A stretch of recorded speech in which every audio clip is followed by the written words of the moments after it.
આ હું બોલી રહ્યા છો તમે? કેટલા અભદ્ર શબ્દ વાપરો છો? ચૂપ, એકદમ ચૂપ. તને શું છે? ગંગા ગોરાની પત્ની છે, મારે લીધે. તને શું પેટમાં બળતરા થાય છે? ગંગા ચાલ. નહીં મહારાજ, ગંગા ક્યાંય નહીં જાય. ગંગા મારી પત્ની છે ને હવે તમે હાથ કરો છો. હવે એક પણ ડગલું આગળ ના ભરતા. એવું? હું વધીશ. શું કરી લઈશ તું? કરવા વાળો હું કોણ? પણ હરી તમને નહીં છોડે. તમારા કરેલા પાપની સજા તમને મળશે જ. અચ્છા, હરી જવાબ આપશે મને, અને પણ તારો હરી? મારે તારા હરીનો જવાબ જોવો છે. ચાલ હાથ. ગોરા! ગોરા! ગોરા! ચાલ ગંગા.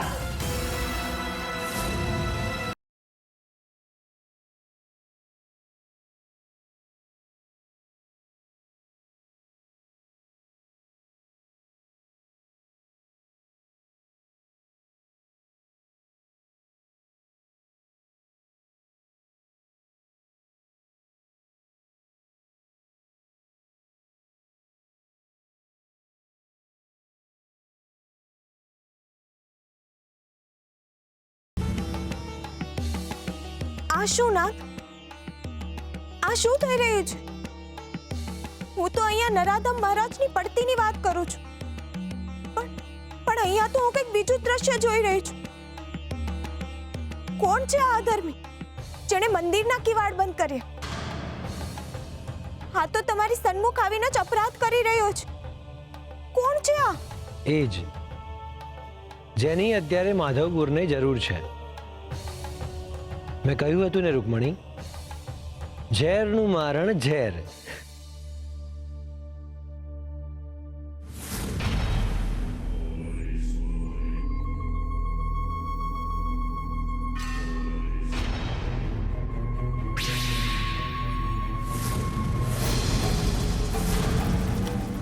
જાઓ અને તપાસ કરો ક્યાં છે શક્તિસિંહ. આખું રાજમહેલ ફેર નીકાળો અને એને મારી સામે લાવો. જાઓ.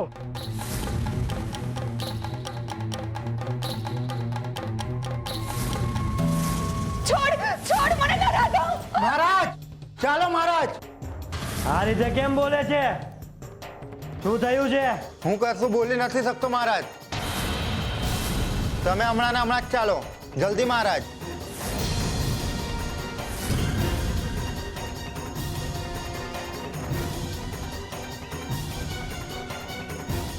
ચાલ.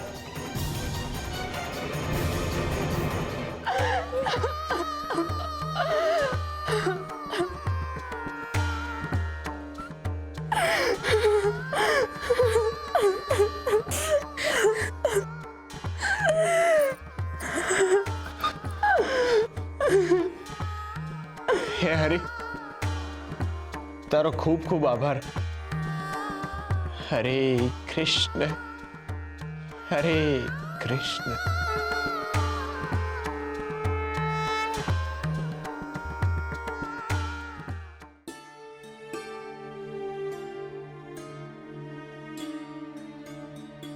ના, આ માણસે તો આવતા વેત જ મંદિરના કિવાડ બંધ કરી દીધા. એને તો એના પરિચયની શરૂઆત જ પાપથી કરી છે. કોણ છે આ અધર્મી અને પાપી? એ કોણ છે એ તો તમને એનું કાર્ય જ બતાવશે રૂકમણી. પરંતુ આ મનુષ્ય અધર્મી નથી. અત્યાર સુધી ગોરાની સામે પડનારાને ગોરાથી અથવા ગોરાની ભક્તિથી તકલીફ હતી.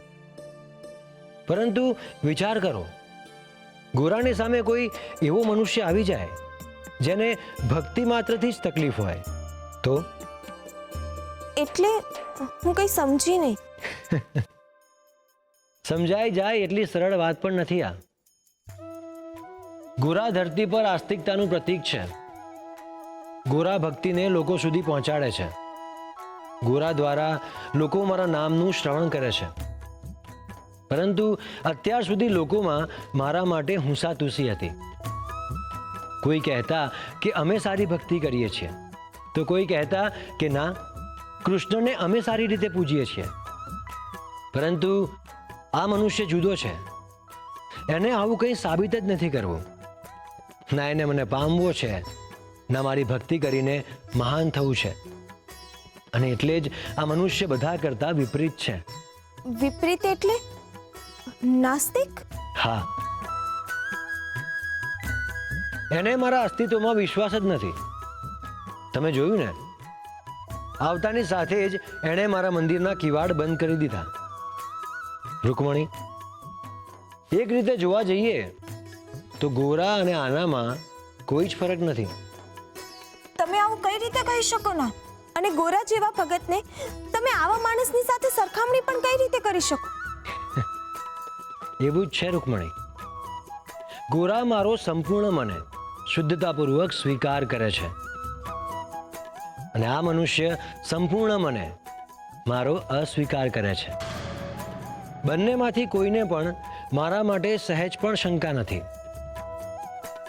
બંનેને મારા પર અતૂટ શ્રદ્ધા છે. એકને મારા હોવા પર અને બીજાને મારા ન હોવા પર. થયા ને બંને સરખા? એટલે કદાચ તમે એમ કહેવા માંગો છો કે નાસ્તિક પણ એક રીતે આસ્તિક જ છે?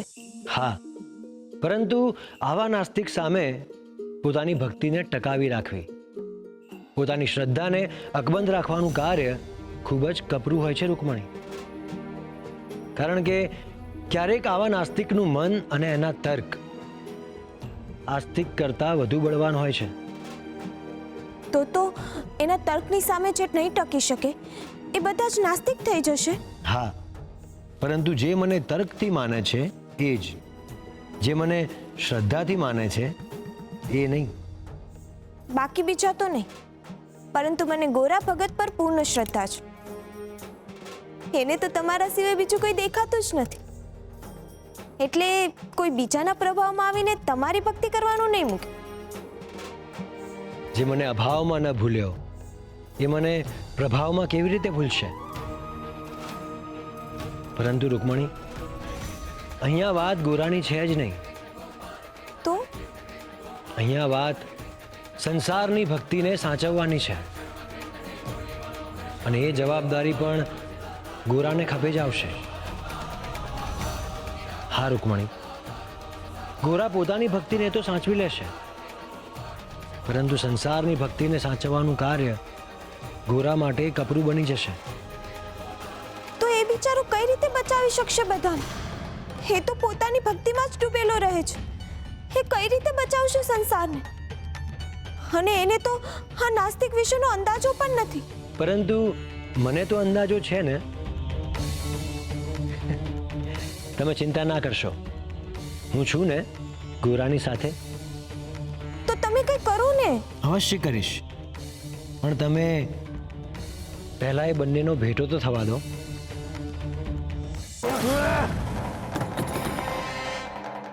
માધવપુરના મહારાજનું આવું અપમાન અનર્થ અને અપરાધ છે આ. બોલ, કોણ છે તું? બોલ.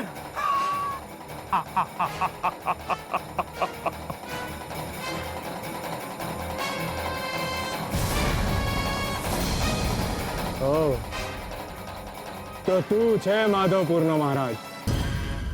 આ રાજ્ય પર તારી સત્તા ચાલે છે? આ તો રાજ્યનું અપમાન છે.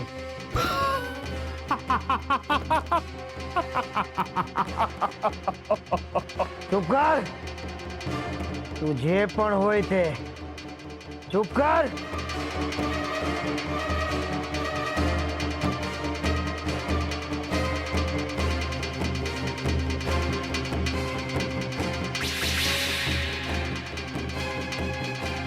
મારી સામે જે આંગળી ચીંધે છે ને એના પગ પણ એનો સાથ છોડી દે છે.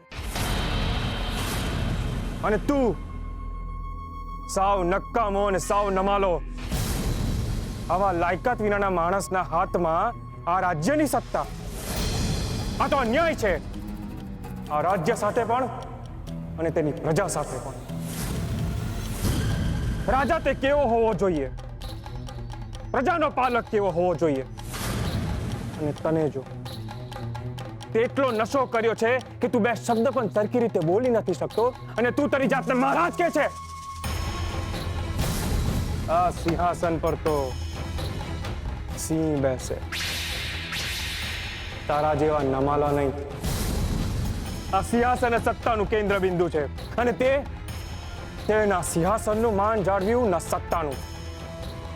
અરે મૂર્ખ, તને તો એ પણ નથી ખબર કે સત્તા જ સાચો ભગવાન છે. બાકી બધા તો નિર્જીવ અને નિસ્તેજ પૂતળા. અજ્ઞાની છો તમે લોકો, ખોટું બોલી રહ્યા છો. આ માધવપુરનું સંચાલન કરે છે. આ વાત કેવી રીતે સ્વીકારી લેવાય? આ દિશાહીન અને બુદ્ધિહીન માણસ કઈ રીતે માધવપુર જેવી પ્રતિષ્ઠિત અને સમૃદ્ધ જગ્યાનો સત્તાધિપતિ હોઈ શકે છે? આ જગ્યાની સમૃદ્ધિ, એની પ્રતિષ્ઠા અને એની માટીની મોહક જ મને અહીંયા સુધી ખેંચી લાવી છે. સાવ તેજહીન માણસ અહીંનો મહારાજ? આટલો શુષ્ક માણસ કઈ રીતે રાજ્યનો રાજા હોઈ શકે? આ રાજ્યમાં છેલ્લા 5 વર્ષથી કોઈ દુકાળ નથી પડ્યો. આ રાજ્યની આબોહવાનું વૈવિધ્ય અને તેની લીલોતરી જ મને અહીંયા સુધી ખેંચી લાવી છે. આખો દેશ જાણે છે કે માધવપુરની પ્રજા બહુ જ સુખી છે. નાણાકીય રીતે પણ માધવપુર મોખરે છે. એ સમય દૂર નથી જ્યારે માધવપુર આખા દેશનું કેન્દ્ર બિંદુ બની જશે. હું એ જ જાણવા માટે આવ્યો છું કે અહીંયાની માટીમાં એવું તો શું છે કે આ સ્થળ આવા બે જવાબદાર અને નબળા માણસની સત્તા હેઠળ પણ આટલું સમૃદ્ધ છે.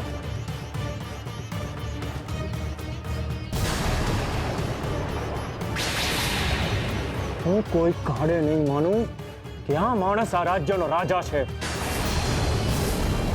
સાચું બોલ કે અહીંયાનો સાચો રાજા કોણ છે? કોની દેખરેખ હેઠળ આ રાજ્ય ચાલે છે? જીભ ચલાવ, નહીં તો થોડીક જ વારમાં તારો શ્વાસ ખૂટી પડશે અને તારી જાત પરનું આધિપત્ય ખોઈ બેસીશ. બોલ! હું સાચું કહું છું, આ જ છે માધવપુરના મહારાજ. આમની ઉપર બીજું કોઈ નથી. જો કોઈ છે માત્ર ને માત્ર કૃષ્ણ ભગવાન જ છે. એ કોણ છે? આ કોણ છે? કોનો અવાજ છે આ? કોણ છે આ?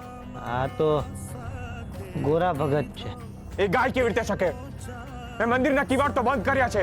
મંદિરના કેવાડ બંધ હોય કે ખુલ્લા એને કાંઈ ફરક નથી પડતો. એ તો ગાયા જ રાખશે. ગાય જ કરશે એટલે? ગાંડો ભગત છે અને ઉપરથી ચમત્કારી. કૃષ્ણને પોતાનો ભાઈબંધ માને છે એટલે તો કોઈ એની સામે પડતું નથી. આ રાજ્ય ઈ અને એનો ભાઈબંધ જ ચલાવે છે. હું તો સીધો સાધો મહારાજ છું, અને એ પણ કેવા પૂરતો.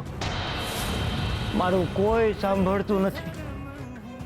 બધા કહે છે કે ગોરા ભગતના ભજન સાંભળી સાંભળીને જ આ રાજ્ય આટલું સમૃદ્ધ બન્યું છે. અને તમે મારી પાસે ખોટા આવ્યા. જાઓ, જઈને ગોરાનું ગળું પકડો. એ જ છે આ રાજ્યનો રાજા.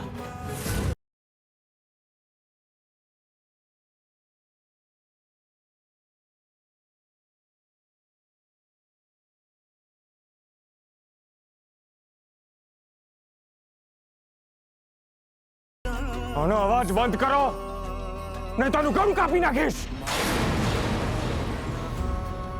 જાઓ, તપાસ કરો કોણ છે આ. એનું નામ ગોરા ભગત છે. અત્યારે ને અત્યારે ગોરાને મારી સામે હાજર કરો. આ દરબારમાં એને લઈને આવો. જાઓ. હા, હું કર્યું તમે? તું શું કરે છે? હું તો ભજન ગાતા ગાતા માટલા ઘડતો હતો, પણ તમે કા ભાલો ફેંકો? બસ તારું ભજન બંધ કરવા જ આવ્યા છીએ. તું એ જ છે ને ગોરા ભગત? હા, હું જ છું ગોરા. પણ હું થયું? બોલો, શું કામ છે? કામ નહીં, તારું કામ તમામ કરવું છે. એટલે એ તમારા સવાલોના જવાબ આપવા નથી આવ્યા. ચાલ, રાજમહેરમાં સરકાર સાહેબે તને બોલાવ્યો છે. હા કોણે? એ તો ત્યાં જઈને ખબર પડશે. અરે પણ હું કામ? એનો વાંક શું છે? સાહેબ સરકારના રાજમાં વાંક નહીં, એમની ઈચ્છા પ્રમાણે બધું થાય છે. એકવાર કહ્યું ચાલ તો આવવાનું. સાહેબ સરકારને ના પસંદ નથી. અરે પણ તમે લોકો છો કોણ? તમને આ ગામમાં તો મેં પહેલી વખત જોયા. હવે હંમેશા જોઈશ.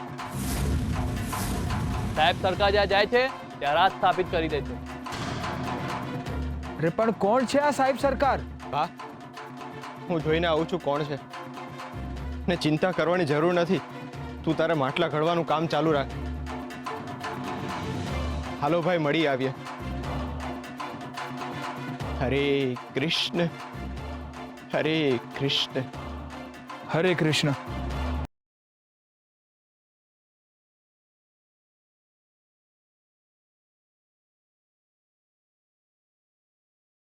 તુલસી વાવ.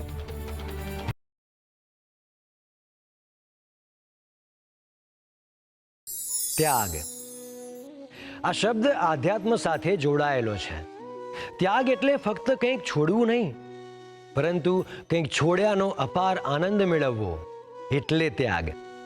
આસપાસના લોકોની ટેવ તમને પરેશાન કરવા લાગે છે. આવા સમયે મનને કંઈક જુદું જોઈએ છે. આવા સમયે મનુષ્યએ થોડા સમય માટે સ્થિતિ અને સ્થળને બદલીને બીજે સ્થળે ચાલ્યા જવું જોઈએ, જેથી મનને શાંતિ મળે. પરંતુ એ બીજું સ્થળ શાંતિનું ઉદ્ગમ સ્થાન હોવું જોઈએ. જે રીતે મંદિર, દેવાલય કે ધર્મસ્થળ. ત્યાગનો અર્થ કંઈક છોડવું પણ શાંતિને પામવી એવો થાય છે. કંઈ પણ છોડતા પહેલા મનુષ્યએ મનમાંથી દરેક અશુદ્ધ વિચારોનો ત્યાગ કરવો જોઈએ. અને જો એકવાર મનમાંથી અશુદ્ધ વિચારોનો ત્યાગ કરશો તો પછી બીજું કંઈ ત્યાગવાની જરૂર જ નથી.